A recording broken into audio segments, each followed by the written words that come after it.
a question, it exposed a lifetime. And once you hear it, you won't forget it. The pause felt longer than it probably was. A few seconds stretched into something heavier, something loaded with meaning. Johnny Depp didn't rush to speak. He didn't look at his lawyers. He didn't perform. He simply stood there, breathing, as if weighing not just words but memories. The kind that don't fade, the kind that sit quietly in the back of your mind until someone asks the wrong question at the wrong time. The judge had asked something simple on the surface, the kind of question that usually gets a rehearsed response. But this time, the answer didn't come from strategy. It came from somewhere much deeper. He looked down for a moment, almost like he was grounding himself. And when he finally spoke, his voice wasn't loud. It wasn't dramatic. It was steady, controlled, and unmistakably real. He said that harm doesn't always look the way people expect it to look.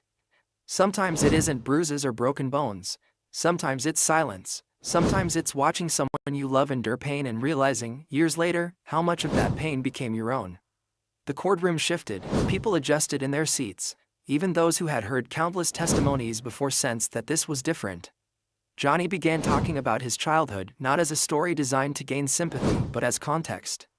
He spoke about growing up in a home where tension was normal, where love and fear lived side by side. He didn't blame, he didn't accuse, he simply described, and that simplicity made it impossible to ignore. He talked about his father, a man who carried his own struggles quietly. A man who, despite everything, chose silence over confrontation. Johnny explained that as a child, he didn't understand that choice. He thought silence meant weakness. He thought staying meant accepting.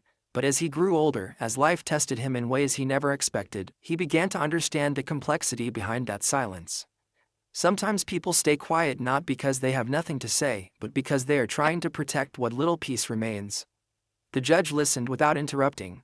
The room listened too. Johnny described how witnessing that dynamic shaped him, how it taught him to absorb pain rather than express it, how it trained him to believe that enduring was the same as being strong. He admitted that for a long time he confused tolerance with love and patience with survival. These weren't lines from a script, they were realizations spoken out loud for the first time. He said that when people ask why he didn't react sooner, why he didn't speak louder, why he didn't walk away faster, they are asking the wrong question. The real question, he explained, is what happens to a person who learns early on that silence is safer than noise. What happens when your default response to conflict is to retreat inward, to wait it out, to hope it passes? That lesson doesn't disappear just because you grow older or more successful. His words weren't rushed, they flowed like someone finally allowing themselves to say what they had rehearsed internally for years. He acknowledged his flaws without hesitation. He said he wasn't perfect, never claimed to be. But he was honest about one thing. He never wanted to become the source of fear he once witnessed. That fear shaped his decisions, his reactions, and his restraint. The judge's expression softened, not in judgment but in recognition. This wasn't a performance, this was a man explaining the architecture of his inner world. Johnny spoke about how emotional harm often hides behind closed doors, invisible to outsiders. How people are quick to judge outcomes without understanding origins. He said that pain doesn't always explode. Sometimes it erodes slowly, quietly, until you don't recognize yourself anymore. He paused again, just briefly, and added that speaking now wasn't easy. That opening old wounds never is. But he believed there was value in honesty, even when it's uncomfortable. Especially when it's uncomfortable. He said that for years he stayed quiet because that's what he knew. Because that's what felt familiar. But silence, he learned, can protect you only for so long before it starts to cost you pieces of yourself. The courtroom felt smaller, more intimate. It no longer felt like a legal proceeding. It felt like a moment of human truth unfolding in real time. Johnny explained that being asked whether he was harmed forced him to confront a lifetime of normalized pain. And the answer wasn't a simple yes or no. Harm, he said, isn't always immediate. Sometimes it reveals itself years later, in patterns, in choices, in the way you respond to love and conflict. He talked about accountability, about owning his mistakes without surrendering his truth. He emphasized that telling your story doesn't mean erasing others. It means finally acknowledging your own experience. For a long time, he said, he believed that enduring silently was noble. But he realized that silence can also enable misunderstanding, and misunderstanding can grow into something far bigger than the truth. His voice wavered for the first time, not breaking, just softening. He said that what hurt the most wasn't the accusations or the headlines. It was seeing his children, his family, and even strangers form opinions without knowing the full story. That kind of pain doesn't scream. It settles, it lingers, it changes how you see the world. The judge remained quiet, allowing the moment to breathe. Johnny continued, explaining that the question of harm opened a door he had kept closed for decades. Behind it were memories he had learned to minimize, to rationalize. He said that acknowledging them now wasn't about rewriting the past, it was about understanding the present. He spoke about resilience, not as a badge of honor but as a survival mechanism. How people praise strength without realizing how often it's born from necessity, not choice. He said that many people endure because they don't see an alternative, not because they are unbreakable. And that distinction matters. As he spoke, the courtroom seemed to forget time. There were no murmurs, no shifting papers, just attention. Johnny made it clear that he wasn't seeking pity, he was seeking clarity. Clarity for himself, and perhaps for anyone watching who had ever questioned their own reactions to pain. He said that being asked that question by the judge felt like a mirror being held up to his life. And for the first time, he didn't look away, he didn't deflect, he faced it. He admitted that yes, he had been harmed, but not in the way people imagine. He was harmed by learning to stay silent, harmed by believing that enduring was the only option, harmed by mistaking quiet suffering for peace. He ended this part of his answer by saying that truth doesn't always arrive loudly. Sometimes it arrives gently, after years of avoidance, asking to be acknowledged. And when it does, you have a choice. You can turn away again, or you can finally listen.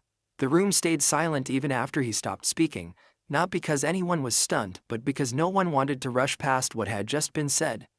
It was the kind of silence that follows something honest, something that doesn't need applause or reaction, just understanding. And in that silence, it became clear that this wasn't just an answer to a legal question. It was the beginning of something else, a reckoning, a realization, a moment where the past and present collided, setting the stage for everything that would come next. Johnny took another breath, slower this time, as if he was aware that once he continued, there was no pulling the words back. He explained that silence becomes a language of its own. When you live with it long enough, it starts speaking for you. People interpret your quiet in ways you never intended. They project motives, weakness, guilt, and eventually, those projections become louder than your actual voice. He said that for years, he watched that happen to him, not just in private relationships but on a public stage magnified beyond control. He talked about how fame complicates pain, how suffering doesn't pause just because cameras are present. If anything, it becomes harder to process because every reaction is dissected. Every expression is analyzed. He said that when you grow up learning to internalize pain, public scrutiny doesn't teach you to fight back. It teaches you to retreat even further, to disappear emotionally while remaining physically present.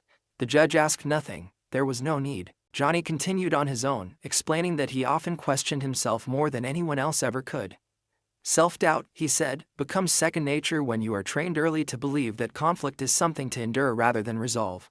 He spoke about nights spent replaying conversations, wondering what he could have done differently, how he could have softened himself further to avoid escalation. And that constant self-interrogation, he admitted, slowly erodes your sense of self. He clarified that emotional harm isn't about assigning villains, it's about acknowledging impact. You can love someone and still be hurt by them. You can stay loyal and still lose parts of yourself.